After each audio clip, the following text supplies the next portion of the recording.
아간에 대해서 세 번째 시간을 오늘로 이제 아간에 대한 이야기를 마무리해 보고자 합니다. 나 하나뿐인데 라고 하는 제목으로 말씀 나누고자 합니다. 가나안에 들어간 이스라엘 백성들이 여리고성을 무너뜨렸습니다. 뭐 여리고성이라고 하면 아주 유명한 성이죠. 견고한 성이고 이거는 뭐 천혜의 요새이고 예전에도 그 이스라엘을 갔을 때 이제 직접 여리고 땅을 들어가 보지 못했지만 멀리서 여리고 땅을 봤을 때는 이 산맥과 산 사이에 딱 이렇게 안으로 들어가 있단 말이죠. 그래서 뭐 들어가는 것도 쉽지 않고 공격하기도 쉽지 않은. 근데 이게 또 천혜의 요새이기도 하고 무역의 요지이기도 해요.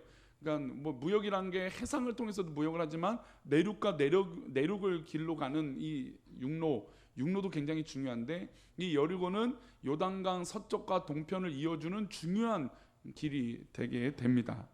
근데 이 엄청난 성을 무너뜨렸죠. 그래서 승리를 했습니다. 승리라고 하는 기분은 어떨까요? 이스라엘 민족에게 모두가 기쁜 일이죠. 왜냐하면 승리라고 하는 성취욕은 뭐 모든 것들을 이해할 수 있게끔 만들어 버립니다. 우리가 한번 누누이 얘기하는 것, 승리를 하면 기쁘죠. 온 민족이 기쁩니다. 2002년 월드컵에도 뭐 1,000만 명이 넘는 사람이 뭐 거리에 몰려 나가서 그 응원을 하죠. 뭐 거리에 안 나갔을 뿐이지 아마 온 국민이 그 TV 앞에 그리고 독일의 그 4강전 어떻게든 우리가 이기기를 바라는 한 끓을 먹었을 때 그 탄식. 근데 뭐 그 과정 가운데 그 승리의 기분으로 말미암아 모든 사람들이 그렇게 길거리에 나와서 때로는 모든 상황 가운데 월드컵의 승리를 만끽했습니다. 그리고 이번에 20세 이하 월드컵에도 어땠습니까? 이번에 이제 중요한 이슈 하나가 뭐냐면 피파가 주관하는, 그러니까 월드컵을 주관하는 이 피파라고 하는 이 기관에서 하는 것 중에 처음으로 결승전에 올라간 대회라고 합니다. 그러니까 뭐 20세 이하이긴 하지만 그만큼 가치가 평가가 되는 대회라고 하는 것이죠. 그 가운데 뭐 이강인 선수라든지 이 선수를 굉장히 막 지금 뭐 띄워주고 있죠. 얼마나 이 부분이 뭐 띄워졌냐면 세계에서 아시아에서 가장 유명하고 앞으로 성장할 가치가 있는 선수 1위 누구일까요? 이강인 선수예요. 예전에 몇 년 전만 해도 막 이승우 선수 기억나세요? 뭐 조그만 꼭 이천수 선수랑 비슷한 선수 한 명이 막 부각을 했는데 지금 이강인 선수가 2살, 3살이 어린데도 그냥 1위예요. 그 선수가 1위예요. 근데 그만큼 승리했다라고 하는 것은 모든 평가와 모든 것들을 다 뒤집어 버리는 하나로 만드는 그런 것이 되게 됩니다. 승리의 마음 때문에 서로 눈치 보거나 어려워하는 것이 아니라 승리하게 되면 모두가 용서하고 모두가 기쁨이 되게 됩니다. 그런데 반대로 실패하면 어떻게 될까요? 이건 이제부터는 원인을 따져야죠. 이유를 찾아야 됩니다. 그때부터 누구 책임이다, 누구 때문에 이렇게 됐다, 누구 때문에 어떤 말 때문에 이렇게 됐다라고 하는 이유와 원인들을 분석하게 됩니다. 그렇게 전체를 보는 게 아니라 어려움이 발생될 때 뭐 여러 큰 것을 보는 게 아니라 개인 그 한 사람을 집중하게 되는 것이죠. 아 맞아, 저 사람이 잘못돼서 저 사람 때문이야, 색출하려고 한다는 것이죠. 원인을 밝히려고 하는 게 바로 그런 이유입니다. 그런데 그 문제가 일어났을 때 정말 그 한 사람의 문제이기만 할까요? 물론 그 한 사람의 문제이기도 합니다. 그 문제를 이해하지 못하기도 하고 그 문제를 스스로 느끼지 못하고 깨닫지 못할 수도 있기 때문이에요. 근데 정말 개인만의 문제일까요? 더더욱 하나님의 역사 가운데는 개인만의 문제가 아닐 수 있다는 것입니다. 물론 제가 아간의 죄에 대해서 첫 번째 설교를 말씀드릴 때 공동체의 이 여리고 승리에 대해서 만끽하고 취해 있을 때 하나님 앞에 기도하지 않고 하나님 앞에 묻지 않고 전쟁을 할 때마다 하나님 앞에 기도해야 되는데 그렇지 못했기 때문에 아이성 전투에서 지게 되었다라고 말씀을 드렸습니다. 그때 의미는 공동체 전체, 민족의 전체의 말씀을 드렸다면 오늘은 조금 이 전체 전 민족적인 얘기 아니라 작은 공동체 이야기를 해보고자 합니다. 연대 책임이라는 것이죠.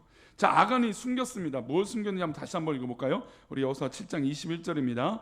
내가 노략한 물건 중에 시날산의 아름다운 외투 한 벌과 은 200세겔과 그 무게가 50세겔 되는 금덩이 하나를 보고 탐내어 가졌나이다. 보소서 이제 그 물건들을 내 장막 가운데 땅속에 감추었는데 은은 그 밑에 있나이다 하더라. 자, 여기서 강조가 되는 표현이 은 200세겔, 뭐 금 50세겔, 아름다운 신화산 외투 한 벌이 아니라 그 물건을 장막 가운데 숨겼다라고 하는 이 단어가 굉장히 중요합니다. 왜냐하면 이 여호수아 7장을 보시면 이 장막이라고 하는 단어가 자주 등장합니다. 반복적으로 등장해요. 즉 이 죄는 아간이 지었지만 아간의 가족들의 이름, 아버지의 이름, 할아버지의 이름은 증조할아버지, 고조할아버지 이름, 가족의 가문의 이름을 다 나열했단 말이죠. 그리고 이 장막이라고 하는 것은 그 가문의 한 단위라고 할 수 있습니다. 즉 이 장막이라고 하는 단어가 등장하면서 이 문제는 아간의 단독 범죄이기도 하지만 그 단독 범죄이기 전에 이 공동체, 이 장막 안에 있는 사람들이 문제다라고 하는 것을 강조하기 위해서 이 장막이라고 하는 단어가 반복되고 있습니다. 근데 가만히 보면 잘 숨겼어요. 이 아간이 숨겼습니다. 누가 뭐 함부로 찾으려 이 장막 밖에 있는 사람이 아무리 뭐 보려고 해도 볼 수 없이 땅 속에 숨겼습니다. 한 세겔이 11g, 12g이라고 할 때 200세겔이 되면 한 2kg에서 한 3kg 사이고 은 50세겔이면 약 한 뭐 1kg가 조금 안 되는 그런 무게입니다. 그러니까 페트병 우리 콜라 뭐 사이다 1.5리터 있잖아요. 요게 한 2개에서 3개 정도를 땅 속에 감춘 거죠. 근데 이 땅 속에 감췄다라는 건 과연 그 가족들이 몰랐을까라는 것이에요. 그 부분이 굉장히 이제 이 본문에서 중요한 겁니다. 자, 22절 말씀. 아간의 범죄가 완전히 드러났습니다. 아간이 숨겼다는 이야기를 듣고 찾으러 갔습니다. 22절 말씀 읽어보겠습니다. 이에 여호수아가 사자들을 보냈습니다. 그의 장막에 달려가 본즉 물건이 그의 장막 안에 감춰져 있는데 은은 그 밑에 있는지라.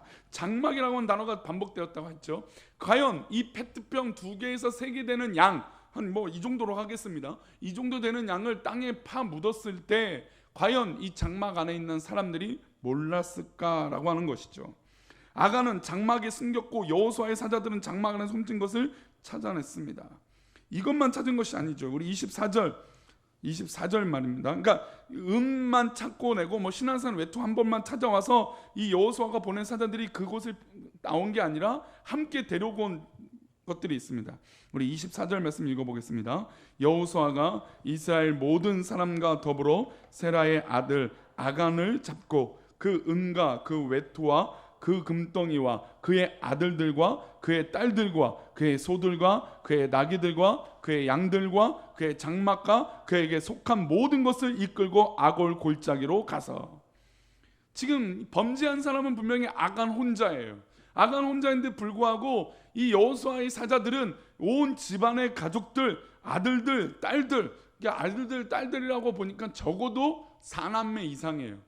그렇죠? 들들이니까 뭐 둘씩만 쳐도 4명이에요. 자녀가 4명이라고 칠 때 최소 인원이 그 아들들과 딸들, 그리고 소들, 나귀들, 그의 양들, 그의 장막과 그에게 속한 모든 것을 이끌고 아골 골짜기로 가서. 가만 보면 출애굽해서 40년 동안 광야 생활을 했는데 아간이 왜 유력한 가문이냐? 그러니까 아간이 범죄했을 때 없어서 막 부족해서 이 욕심을 냈다라고 하는 게 여기서 이제 증거가 되는 게 뭐냐면 아간이 재물이 지금 있어요. 소들도 있고 나귀들도 있고 양들도 있고 모든 것이 있어요. 그러니까 즉 욕심이 잉태해서 뭐를 낳은 것입니까? 지금 죄를 낳은 것이죠. 그러니까 욕심이란 게 만족이란 게 있을까요? 참 우리가 뭐가 있으면 만족할 거라고 생각하지만 그것을 취하면 또 다른 게 우리의 눈에 들어온다는 것이죠. 그래서 하나님 앞에 감사한다라고 하는 믿음의 고백은 정말로 소중한 고백인 것이죠. 그렇게 있음에도 불구하고 은도 숨기고 금도 숨기고 신화산 외투 한 벌도 숨긴 사람이 바로 이 아간이었습니다. 근데 아간만 잡은 게 아니라 이 모든 장막에 속하 있는 것들을 끌고 왔습니다. 게다가 이 아골 골짜기에서 아간이 어떻게 됩니까? 우리 25절 말씀 보겠습니다. 25절 시작. 여호수아가 이르되 내가 어찌하여 우리를 괴롭게 하였느냐? 여호와께서 오늘 너를 괴롭게 하시리라 하니 온 이스라엘이 그를 돌로 치고 물건들도 돌로 치고 불사르고 했습니다. 저는 여기까지 이 본문을 이해했을 때 연대 책임이라는 것이, 그러니까 장막 안에 있는 모든 존재들을 다 데리고 왔잖아요. 근데 지금 아간을 향해서, 우리 이제 개역 개정만 읽어보면 아간만을 향해서 돌을 던집니다. 그러면 여기서 상상할 때 잔인한 장면이 있어요. 그렇죠? 왜냐하면 자식들이 다 지켜보고 있어요. 그리고 아내도 지켜보고 있고 모든 물건들이 함께 지켜보고 있습니다. 근데 지금 아간이 돌로 맞아 죽는 걸 가족들이 보고 있어요. 아무리 누가 잘못하고 뭐 남편이 잘못하고 아내가 잘못했을 때 이렇게 심판을 받는 걸 가족들이 눈을 보면 그거는 쉽게 이해가 안 되죠. 너무너무 어려운 상황인 거예요. 아니, 왜 이렇게까지 할까라고 생각했어요. 근데 이 본문과 또 이제 킹제임스 버전과 원어 성경의 어떤 그런 풀이들을 보니까, 성경들을 보니까 그렇지 않습니다. 우리가 한글 번역으로 되어 있는 쉬운 성경과 새 번역 성경만 한번 보겠습니다. 우리 쉬운 성경인데요, 우리 7장 25절, 그러니까 방금 읽었던 그를 돌로 치고 물건들도 돌로 치고 했어요. 그러니까 저는 물건이니까 물건만인 줄 알았거든요. 근데 그게 아니라는 것이죠. 25절 말씀, 그 쉬운 성경 25절 말씀 읽어보겠습니다. 여호수아가 말했습니다. 어찌하여 내가 우리를 이토록 괴롭게 했단 말이냐? 하지만 이제는 여호와께서 너를 괴롭게 하실 것이다. 그 후에 모든 백성들은 아간과 그의 가족들을 돌로 쳐 죽였습니다. 그리고 나서 아간과 그의 가족들을 불로 태웠습니다. 새 번역도 읽어보겠습니다. 새 번역 7장 25절입니다. 여호수아가 말하였다. 너는 어찌하여 우리를 괴롭게 하느냐? 오늘 주님께서 너를 괴롭히실 것이다. 그러자 온 이스라엘 백성이 그를 돌로 쳐서 죽이고 남은 가족도 재산도 모두 돌로 치고 불살랐다. 그러니까 이 7장에서 등장하는 이 죄악의 문제가 얼마나 심각하냐면, 나 혼자뿐이라고 생각하는 이 죄라고 하는 이 모습이 얼마나 심각한 결과를 우리에게 가져오느냐면, 이 죄가 교회를 흔들기 시작하면 교회가 그 한 부분만 아픈 게 아니라 어떻게 될까요? 전체가 아프게 된다는 것입니다. 저는 사실 아간만 그렇게 죽었구나라고 생각을 했어요. 근데 가족들도 다 돌로 쳐 죽이게 됐다는 것이죠. 게다가 그 물건들도, 소유물도 다 불로 태워버렸습니다. 그러면 얼마나 반대로 이 돌로 던지는 사람들, 이스라엘 민족은 어땠을까요? 이들도 못할 짓이죠. 그러니까 우리가 성경에 보면 돌로 쳐 죽이게 하는 장면이 있지만, 뭐 돌로 쳐 죽이는 게 나중에는 이제 정치적으로, 철학적으로, 사상적으로 변하니까 선동하는 분위기로 해요. 누가 죄인이다, 여자가 남자가 간음했다, 뭐 이래서 돌로 쳐 죽여서 선동하는 분위기가 나요. 그런데 지금은 이 죄에 대해서 평가할 때 이 사람들이 얼마나 그 돌을 던져봤겠습니까? 아니, 뭐 이스라엘 민족이 돌을 쳐 죽였던 장면이 신명기에 나와 있지 않잖아요. 막 역사 가운데 없단 말이에요. 그러니까 돌로 쳐 죽이라고 했는데, 물론 성경에 기록되어 있지 않지만 지금 이 첫 장면에 돌로 쳐 죽이는 일을 이스라엘 민족들이 하고 있단 말이에요. 그러면 얼마나 이들이 아팠겠냐 이것이죠. 얼마 전까지만 해도 내 이웃이고 나와 함께 웃었던, 뛰놀던 자녀들도 있고 함께 웃었던, 그리고 광야의 40년을 함께 거닐었던 사람이에요. 근데 그 사람이 하나님 앞에 범죄하니까 이들도 돌을 쳐 그 가족들까지 몰살을 시켜야 되는데, 이게 쉬운 일이냐 이것이죠. 어려운 것이죠. 그만큼 나 혼자뿐이다라고, 혼자뿐이면 괜찮겠지라고 하는 이 죄의 결과가 단순하게 나 혼자만의 문제가 발생돼서 나에게만 죄다 해당되는 게 아니라는 것입니다. 그래서 제가 서론의 7장에서 반복되는 단어가 무슨 단어라고 말씀드렸습니까? 장막이라고 하는 단어가 괜히 여기서 반복되는 게 아니라는 것이죠. 장막 안에 있는 모든 물건들과 모든 사람들까지 끌고 나와서 이것을 모두 연대 책임하게 만들어버린 것입니다. 그래서 이 장면을 통해서 두 가지 말씀드렸습니다. 이스라엘 민족들도 깨닫게 하는 것이죠. 그리고 가족들 스스로도 깨닫게 하는 것이었습니다. 죄는 이렇게 무서운 것이다. 반대로 나쁜 것이 이렇다고 했잖아요. 모든 공동체를 힘들게 한다는 거잖아요. 구원의 역사도 그렇다는 것이죠. 자, 이 문제를 먼저 민수기에서 이렇게 말씀하셨습니다. 우리 민수기 18장 1절 말씀인데요, 함께 읽어보겠습니다. 시작. 여호와께서 아론에게 이르시되 너와 내 아들들과 내 조상의 가문은 성소에 대한 죄를 함께 담당할 것이요 너와 내 아들들은 너희의 제사장 직분에 대한 죄를 함께 담당할 것이니라. 지금 이 죄에 대해서 이 아론과 이 레위인들이 자신들이 지은 죄가 아니에요. 아니 자신들이 무슨 죄를 져서 그렇겠습니까? 근데 성소에 대한 죄를 함께 모두 담당하라고 했습니다. 즉 믿음에 관련된 죄는 나 혼자뿐이 아니라는 것이죠. 물론 이것은 훔친 죄라고만 할 수 있어요. 그렇죠? 아간이 훔쳤잖아요. 근데 이 문제를 단순하게 훔친 죄라고 여기지 않았다는 것입니다. 즉 누구의 말씀을 어겼다는 것입니까? 아간이 하나님의 말씀을 어겼다는 것입니다. 근데 아간만 하나님의 말씀을 어겨서 가는 것이 아니라 그것을 지켜보고 있는 장막의 가족들이 함께 동참했다는 것을 경고하고 있다는 것이죠. 그래서 우리가 알잖아요. 교회 안에서 어려운 일 있으면 신앙생활 지금 10년 20년 해보시면 알잖아요. 교회가 뭔가 어려움이 있을 때 어떤 그 한 사람만 어렵습니까? 아니죠. 모든 사람들이 아파요. 힘들어요. 그게 바로 하나님 안에 있는 사람들, 은혜 아래 있는 사람들의 바로 죄에 대한 생각이라는 것이죠. 즉 개인의 죄든 레인의 죄든 함께 담당해야 한다는 것입니다. 그렇게 하나님은 죄를 정의하고 계신다는 것이죠. 자, 아담과 하와가 범죄했습니다. 그렇죠? 하와가 먼저 사과를 베어 물었어요. 사과가 아니죠. 선악을 알게 하는 과일을 베어 먹었어요. 아담도 받아서 먹었습니다. 근데 그 죄가 발각되자 하나님한테 무슨 핑계를 댑니까? 저 여자가 좋더라고요. 그러니까 죄라는 게, 이 전염성이란 게 너무너무 무섭다는 것이죠.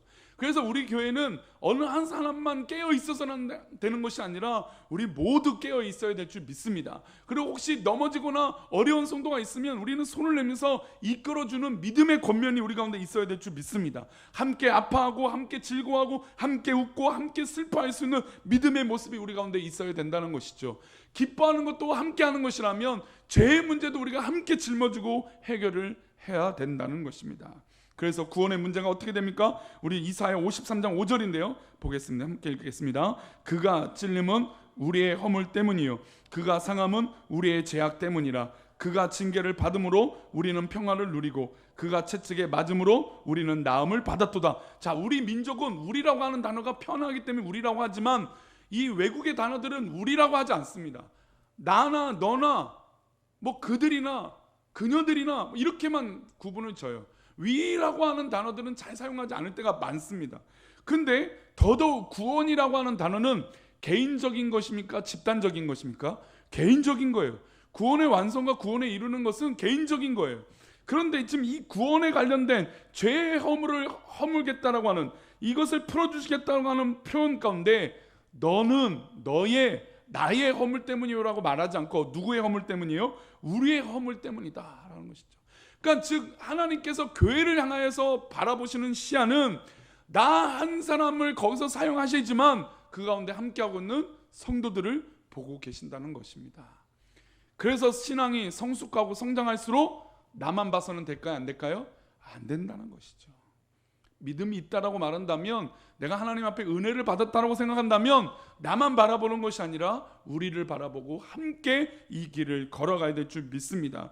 그래서 우리 주님이 십자가를 질 때 나를 위해서 지시기도 했지만 우리의 허물, 우리의 죄악 때문이라는 것을 우리는 기억해야 될 줄 믿습니다. 우리 시편 80편 7절은 또 이렇게 얘기하고 있습니다. 함께 읽어보겠습니다. 시작. 만군의 하나님이여 우리를 회복하여 주시고 주의 얼굴의 광채를 비추사 우리가 구원을 얻게 하소서. 만군의 하나님이여 우리를 회복시켜 주셨어. 그러니까 나만 잘 되면 좋겠습니다, 나만 회복되고 싶습니다 라고 말하지 않는다는 것이죠. 우리 모두 다 회복되어져야 된다는 것입니다. 죄의 문제든 좋은 일이든 슬픈 일이든 기쁜 일이든 우리가 회복되어야 됩니다. 우리가 더 좋아져야 됩니다 라고 말하는 것이 바로 믿음의 사람들이라는 것입니다. 우리를 회복하여 주시고 주의 얼굴의 광채를 우리에게 비춰주셔서 구원을 이루어 달라는 것입니다. 그래서 교회는 나 몰라라고 하는 게 아닌 것 같아요. 좋은 일이든 슬픈 일이든 그렇다는 것이죠. 나 몰라라 해서는 안 되는 것이죠.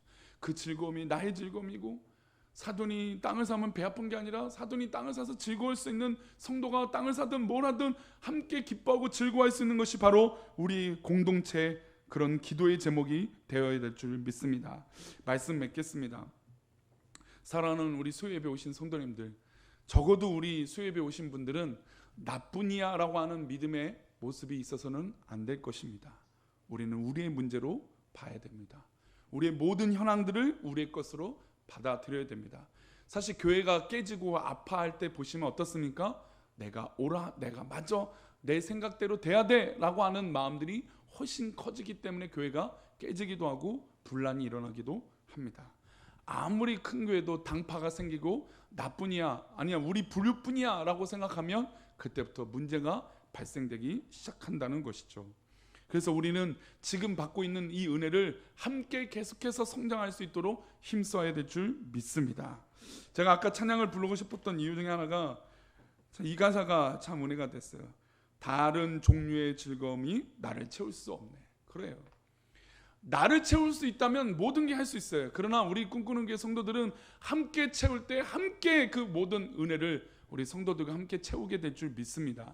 그것이 우리에게 필요하다는 것이죠. 우리 마지막으로 디모데후서 1장 9절의 말씀을 읽어보겠습니다. 하나님이 우리를 구원하사 거룩하신 소명으로 부르심은, 자 여기까지 한번 볼게요. 하나님이 우리를 구원하사 거룩하신 소명으로 부르신, 그러니까 부르신 이유가 있다는 거죠. 우리를, 그 다음 읽어보겠습니다. 우리의 행위대로 하심이 아니요 오직 자기의 뜻과 영원 전부터 그리스도 예수 안에서 우리에게 주신 은혜대로 하심이라. 그러니까 우리에게 이 은혜를 주신 대로 계획하셨다는 것이죠. 그래서 내가 뭔가 대단했기 때문에 나에게 구원이 허락된 게 아니라 우리 가운데 역사하신 그 그리스도의 은혜가 있기 때문에 우리가 이 자리에 앉아 있게 되었다는 것입니다. 그러니 사랑하는 성도님들, 우리를 구원하사 우리에게 은혜대로 주신 것을 기억하시며 우리 모두 성숙하는 꿈꾸는 교회 성도들 되시길 축복합니다. 수련회를 이번 주에 이제 가시는 우리 이목장도 마찬가지고 우리 모든 성도들이 올 여름을 보내면서 나만 뭔가 해봐야지라고 하는 게 아니라 우리 모두 함께 이 길을, 우리 꿈꾸는 길을 짊어지고 기쁨으로 함께 걸어가는 우리 사랑하는 성도님 되시길 축복합니다. 이 얘기만 하고 마치겠습니다. 제가 철로역정을 보고 참 은혜를 많이 받았어요. 근데 이제 크리스찬이 그 천성의 길을 향해서 걸어갑니다. 가는데 믿음의 싸움이니까 혼자 하잖아요. 근데 혼자 하는 게 외로워요. 그때마다 누가 있을까요? 믿음의 동역자가 있었다라는 것이죠. 옆에 있는 분이 믿음의 동역자가 되시기를 축복합니다. 기도의 동역자가 되고 우리 앞뒤에 계시는 분들이 함께 짊어지는 그런 기도의 은혜가 있기를 소망합니다. 만약에 장막 안에서 이것을 훔쳤다는 걸 가족들이 알았습니까? 알았겠죠. 대부분 알았다라고 성경은 나와 있지 않지만 장막을 이 강조하는 단어로 봤을 때 제가 충분히 이 장막의 사람들은 알았을 거라는 거죠. 그런데 여기서 믿음으로 하나님께서 모든 걸 진멸하라고 하셨어, 하나님께서 받으셨다라고 얘기하셨어 라고 말씀으로 믿음으로 권면하는 과정이 있었다면 아가는 그 전에 살 수 있었을 거라는 거죠. 그러니 우리 사랑하는 성도님들, 우리 성도들 가운데 아픈 성도들이 있거나 그러면 권면해 주십시오. 우리가 말씀으로 우리가 한번 기도해 보자고. 다른 걸로 말하면 어려움이 있지만 그러나 우리 성도들끼리는 기도해 보자고, 좀 더 믿음으로 서 보자고, 다른 거 인력으로 생각하지 말고 좀 힘써 보자고 라고 사랑으로 베풀고 나눌 때 우리는 우리의 주어진 이 천성의 길이 행복한 길이요, 함께 짊어질 수 있는 놀라운 은혜의 길이 될 줄 믿습니다. 우리 성도님 그렇게 되시길 축복합니다. 기도하겠습니다. 하나님 감사합니다.